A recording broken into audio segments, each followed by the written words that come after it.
All right, welcome back to the channel. Today's vlog is about the milestone of 200 days here in the Philippines. Actually, in about 2 weeks from now, it will be a year since I've left my apartment over there in El Paso, Texas. It was kind of fun looking back at some of the early videos. I try to do video every day. Not so much a vlog anymore, more of a short, maybe multiple shorts a day. I guess that's the new thing the kids are doing. So I do those. I've been trying to do more vlogs, actually. Something I want to do, if anything, just kind of document what's going on. Lots of interesting things are about to come about.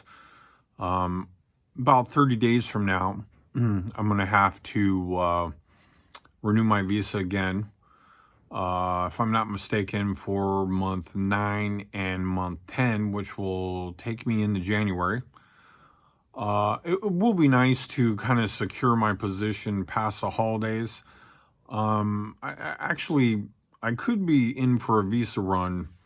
It's not super clear. Last time the immigration brought me in for an interview, told me I'd have to exit next go round.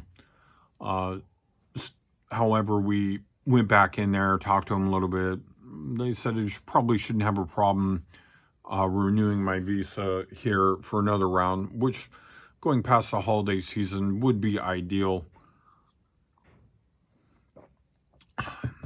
Give me a little more time. Also, my passport expires next year, so after that renewal, if I get another one, that will be the year. I will have to start the process of renewing my passport while here in the Philippines. So that I have no idea where to get started with that. I am aware of the U.S. Embassy there in Manila, which that'll probably be where I have to go to get my passport renewed. If you're somewhat of an international traveler, you probably already know that in most cases, you can't travel internationally on the last 6 months of your passport. Most countries won't receive you. So there's that. I've thought about, different things I could do. One notably, like buy a round trip ticket to the United States, go to the United States, deal with my storage unit, get maybe a couple large boxes, box up the stuff I really, really, really want to keep. Rent a car. You can fly like nonstop from here to LAX for like $850. And then actually you can buy a round trip ticket, which, international travel is quite a bit more friendly than domestic travel in the United States. I mean, they really stick it to you with the fees and all kinds of garbage. But the Philippines Airlines will allow me to extend without penalty. And that'll allow me time to take care of my storage unit, take care of some business, pick up my mail, maybe, renew my passport, of course, do all things I need to do, and then, come back, maybe pick up some clothes, some shoes, just different things, maybe, buy a few things, whatnot, and then head on back, refresh some cards, all of these things I think I probably could benefit from. But that being said, that could be on the table. And again, it's kind of attractive because, if it runs me over, I could just extend a little bit and then basically get the time I need and take advantage of a return ticket for just a couple $100. Because in most cases, if you just get to Southeast Asia, you could fly anywhere within the region for, pretty cheap. And, in general, you can stay anywhere in the region fairly cheap. So there is still many places I would love to see in the area. Indonesia, Singapore, Hanoi, I would like to go to Bangkok again. If anything, I'd like to go to Bangkok to do some shopping. Um, Found lots of stuff over there that are very interesting. Like take videos of that stuff. So there's that. Definitely would like to return to Saigon. Actually, Jeffy Poo just arrived in Saigon about 10 days ago. He had been planning to come over here for quite some time, bought a ticket a little ways back, and he is finally over here. High Stakes Danny, still here in the Philippines, doing his thing. He is scheduled to fly out, I believe, the middle of November. I still remain, for the most part. I do want to make clear, because again, I get a lot of questions. The channel has grown quite a bit. People interested in coming to the Philippines and travel in general. Really, I'm just after lowering my expenses, trying to live as cheaply as I can while, crazy economic things are going on.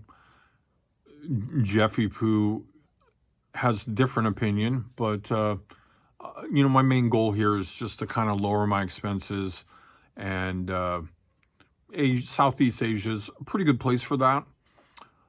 Being up all night has not been that fun. It's been challenging. I do miss my apartment, honestly.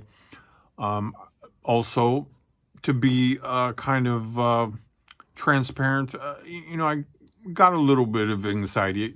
Somewhere in my mind, it feels like I'm never going home. That's a little unsettling. I don't know where that comes from, but maybe that's just the best way to describe it. It just kind of feels like, I get further and further from the United States every day I stay here. So I kind of deal with that a little bit.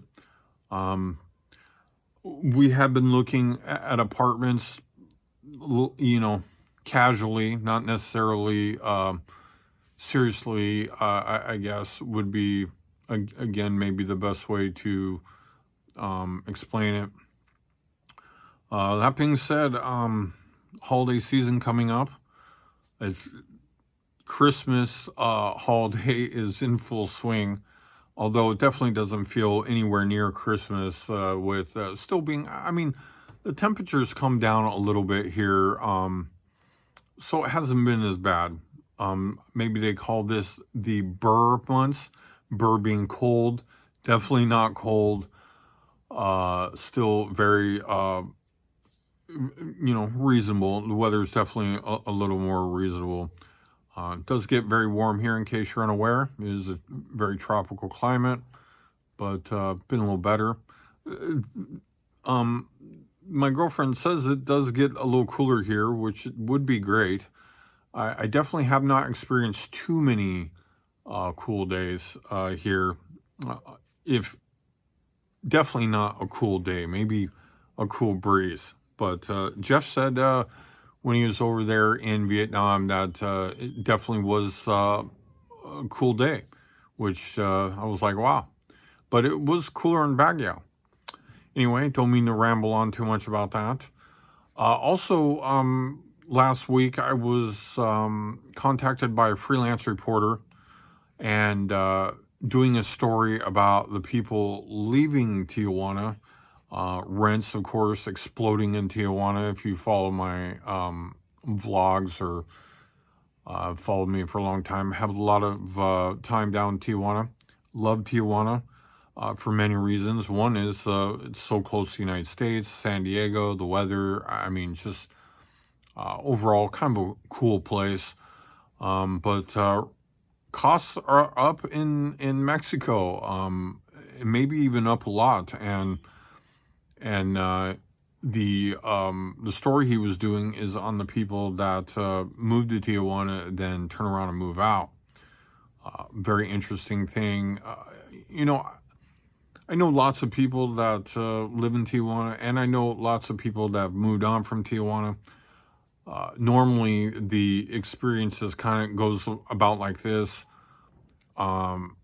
People really feel, maybe being from California or even the United States, of course, there's lots of Latinos in the United States. So everybody's familiar with that.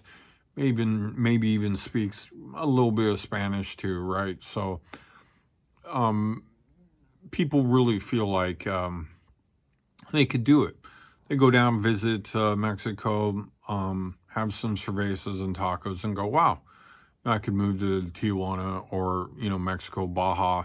Baja, that area right there, also is a free visa zone. So, unlike here where I got to continually go to immigration and keep up my status and not overstay, and that's what the international experience is for the most part. Mexico is very easy and friendly to Americans, so makes it very accessible. All goes to hell. Like, for example, I got my car stolen down there and everything stolen, my wallet, all my debit cards, wasn't that bad. Actually, if anything, for as, as bad as it was, I guess, right? It still wasn't that bad. Got a free ride. A taxi driver took me in line. I was able, my landlord, here's $100. Go up there and, get your stuff. And, just a lot of good help where, maybe in the United States, if the same thing happened, maybe you would maybe even have more problems. So that's what the beautiful thing about Baja really is, I believe. But costs are really high. Even while I was there, I was paying $600 a month for, pretty nice place. I mean, workstation, office chair, brand new Costco appliances. I mean, the landlord really put a good amount of money in, so it was really nice. It was $600 a month. That was about 70, 80 miles south into Mexico. And before I found that place, met that landlord and stuff, I was looking at where to go, and up near the line, the prices were $1,000 minimum, it really seemed like. But, it's hard to really put your finger on it because the pricing structure is so manipulated on Airbnb and stuff. So it's really hard to, find, a good value in Mexico. People that ask me about moving to Mexico, I generally say, the best way to go about is before you move, spend some time down there, meet some people, see many places, look at a lot of different areas, because there's a lot of like smaller places and stuff that are really nice. And it's definitely worth your time to go down there and kind of research so you find a place that really that you like.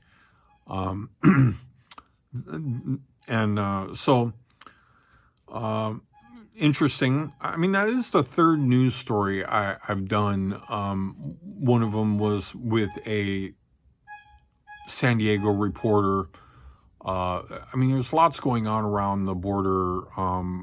Also with another interesting news story that he, turned me on to was in Mission Beach, which is, North San Diego area.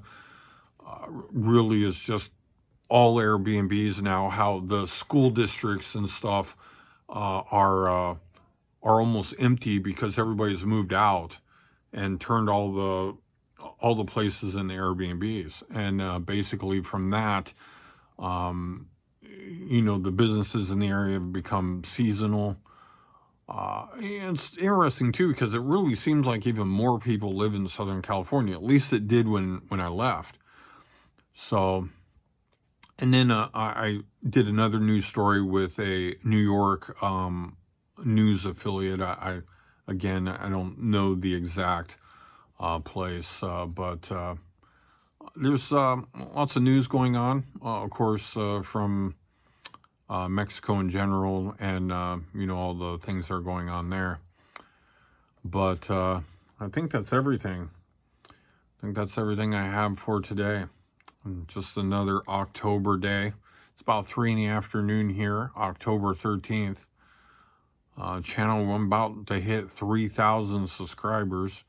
Thank you all for watching. I do appreciate all the questions, comments, everything. And catch you on the next video.